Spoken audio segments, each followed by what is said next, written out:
ang matapang na si Will at ang Ginny.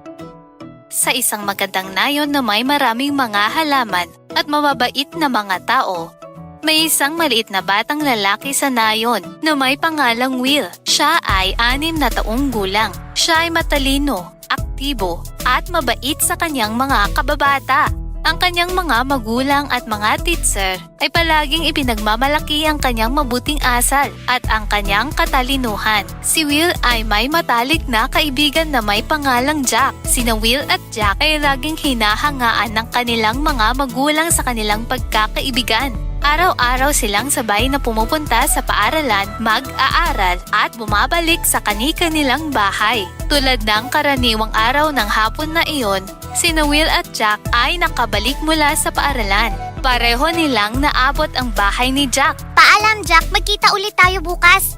Nagpatuloy sa paglalakad si Will habang humihimig ng kanyang paboritong kanta.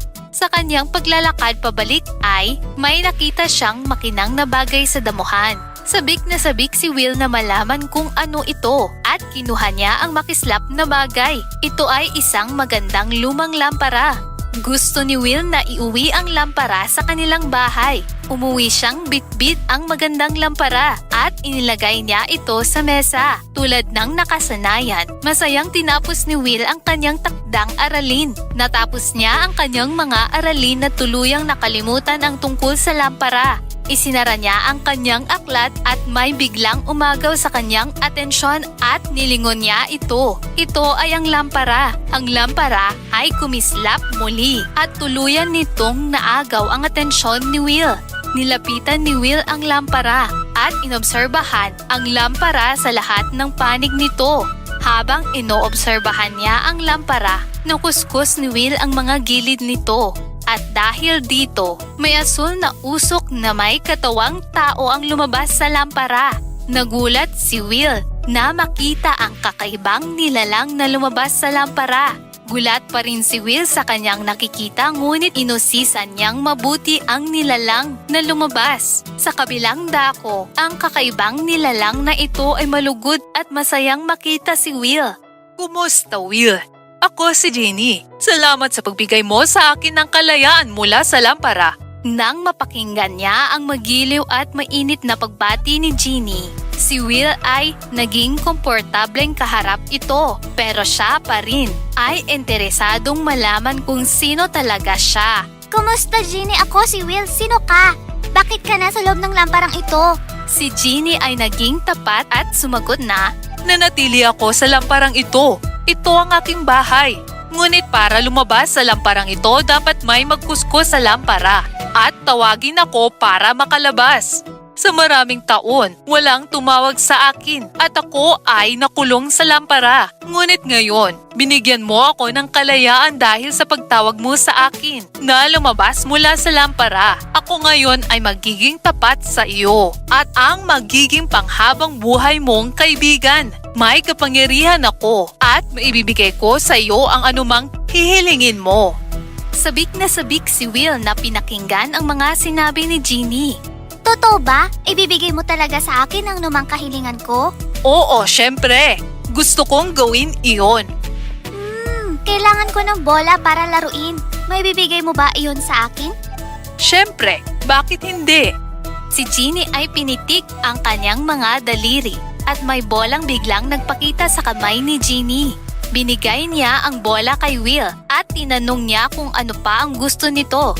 Sabi ni Will, Di ba sabi mo magkaibigan na tayo ngayon? Kaya halika at maglaro tayo. Wow! Sige, maglaro tayo! Sabi ni Ginny. Sina Will at Ginny ay naging mas malapit sa isa't isa sa lumipas na mga araw at sila ay naging matalik na magkaibigan. Lumipas ang mga araw. At isang araw tumatakbong pinuntahan ni Jack si Will at sinabi ang balita na ang lahat ng kanilang mga kaibigan ay nawawala mula sa nayon. Nagmamadaling tumakbo sina Will at Jack papunta sa nayon para makakuha ng impormasyon mula sa mga magulang. Ang mga taga-nayon ay ipinaalam kay Will na nagsimulang maganap ito noong nakalipas na linggo at madaming mga bata ang nawawala. Napalingon-lingon sa paligid si Will habang iniisip kung paano hahanapin ng mga bata. Mabilis na tumakbo si Will pabalik sa kanyang kwarto habang nag-aalala. Tinawag niya si Jeannie at ibinahagi ang sitwasyon sa kanya at humingi siya ng tulong dito. Nagbigay ng idea si Jeannie kay Will na gamitin ang kanyang kapangyarihan para mahanap ang lokasyon ng mga nawawalang bata. Sinabi ni Jeannie kay Will na hanapin ang lokasyon kasama ang kanyang mga kaibigan para masiguro kung ang mga bata ay totoong nandoon. Sina Will at ang kanyang mga kaibigan ay pumunta sa lokasyon na sinabi ni Jeannie. Ito ay isang kuweba na malapit sa nayon at nakita nila ang kanilang mga kaibigan mula sa malayo gamit ang mga binokulo. Bumalik sina Will sa nayon at sinabi niya sa mga taga-nayon ang lokasyon kung saan nila nakita ang kanilang mga kaibigan.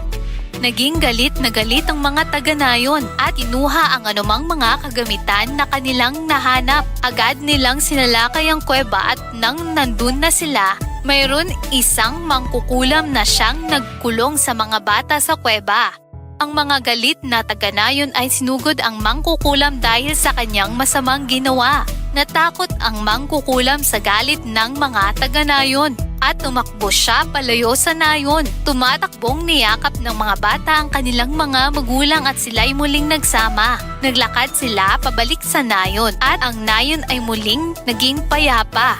Si Will at si Jeannie ay maligayang nag-apiran pagkatapos ng kanilang tagumpay.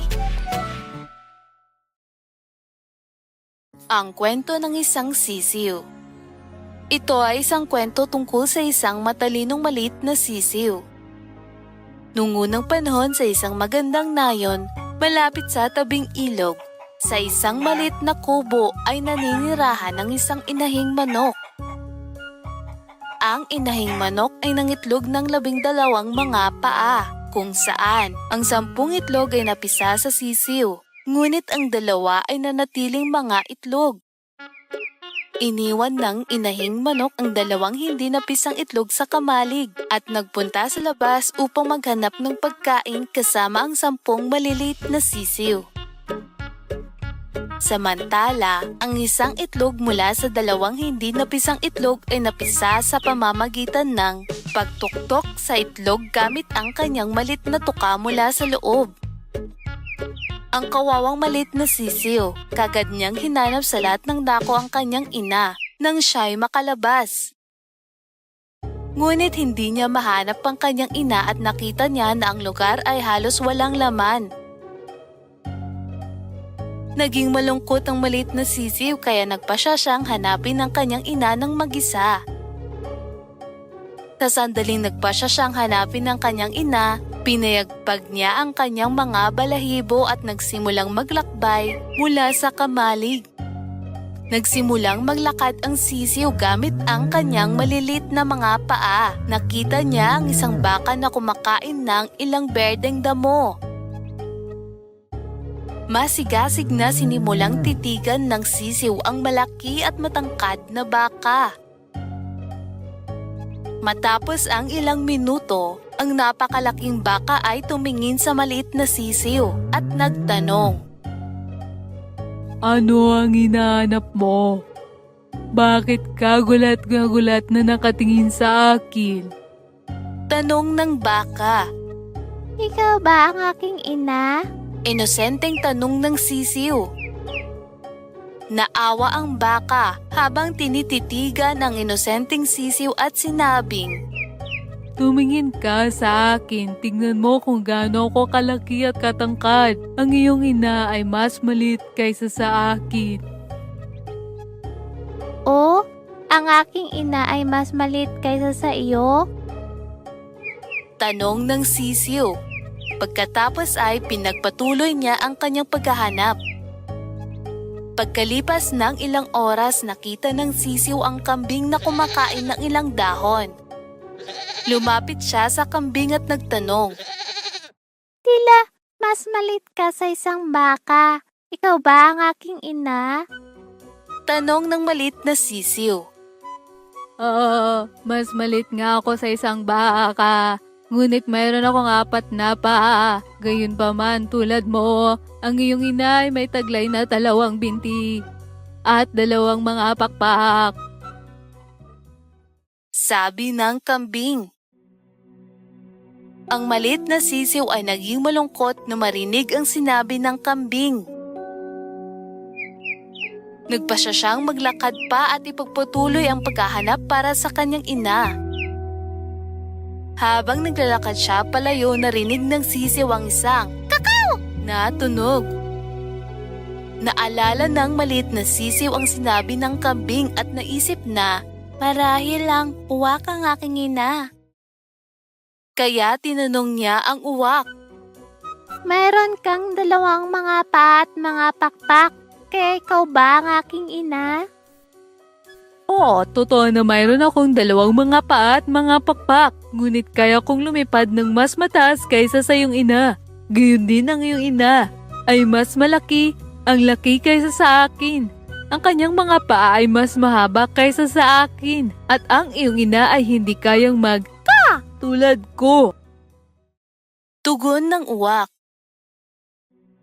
Pagka dinig dito ang sisiw ay nalungkot kahit ang uwak ay naawa para sa malit na sisiw. Sinabi ng uwak na, Huwag kang malungkot. Subukan mong maglakad pa. Sigurado akong mahanap mo ang iyong ina. Pagkasabi nito, ang uwak ay lumipad palayo. Ang usapan nila ng uwak ay nagdala ng inspirasyon sa sisiw at sinimulan niyang magpatuloy pa. Gamit ang kanyang cute na mga paa, mabilis siyang naglakad sa tabi ng lawa at doon nakita niya ang isang pato kasama ang kanyang mga bibe. Ang malit na sisiw ay napakasaya na makita ng ilang pagkakahawik sa pato na sinabi sa kanya ng uwak at tumakbo siya papunta sa pato na umiiyak na, Ina! Ina! Ang pato ay nasindak nang makita ang maliit na sisiw. Bakit ka gulat na gulat, ina? Ako ang iyong anak. Sabi ng sisiw. Hindi, mahal ko. Hindi ako ang iyong ina. Sabi ng inahing pato. Tumulo ang luha sa pisngi ng sisiw. Ang kawawang sisiw ay nagsimulang umiyak habang iniisip na hindi na niya makikita muli ang kanyang ina. Natunaw ang puso ng inahing pato. Tumingin siya sa sisiw na may pagmamahal at sinabing, Bakit ka umiiyak, mahal? Hayaan mo, tutulungan kita. Ang sisiw ay nagsimulang sabihin sa pato ang kanyang malungkot na kwento mula sa simula.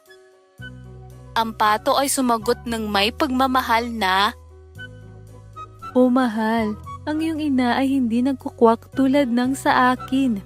Ang iyong ina ay Kukurukoko! mayroong isang kalapati sa isang malapit na puno ang nakinig sa buong usapan sa pagitan ng pato at ang malit na sisiw. Nagpasya siyang tulungan ng sisiw at lumipad patungo sa kanya. Pumunta ka sa dulo ng lawang ito at maaari mong mahanap ang iyong ina sa banda roon. Sabi ng kalapati at lumipad palayo. Ang isang inahing manok ay gumagawa ng eksaktong parehong tunog tulad ng pato. Habang naglakad pa ang malit na sisiw, narinig niya ang isang tunog. Kukurukuku! Mabilis siyang tumakbo at sinundan ang tunog. Nakita niya ang isang inahing manok na may 2 binti, mga pakpak na mas malaki kaysa sa uwak, at ang inahing manok ay nagsasabi ng kukurukuku. Ang sisiw ay nagpasya na ito ang kanyang ina at tinawag ito na Ina! Ina! Ang inahing manok ay lumiko nang marinig ang tunog na ito at agad niyang nakilala ang kanyang anak. Tinawag ng inahing manok ang sisiw na lumapit sa kanya at ang malit na sisiw ay masaya na makita ang kanyang ina sa wakas. Niyakap ng inahing manok ang sisiw sa kanyang mga bisig at pinalibutan ang kanyang anak ng pagmamahal sa pagitan ng kanyang mga pakpak. Sinabi ng inahing manok sa sisiw, Bakit hindi ka nanatili sa bahay, mahal? Umalis ako upang kumuha ng pagkain at ako'y pabalik na sa iyo ngayon. Ang inahing manok ay sabik na malaman kung paano lumabas ang malit na sisiw upang hanapin siya, kaya tinanong niya ang sisiw ng masigasig. Ipinaliwanag ng malit na sisiw ang lahat ng bagay na nangyari gamit ang kanyang cute na boses. Kwento niya sa kanyang ina kung kano siya katapang na hinarap ang mapanganib na paglalakbay upang mahanap siya. Sa pagtatapos ng kwento ng sisiw, ang inang manok ay namangha. Ngunit higit sa lahat, masayang masaya siya.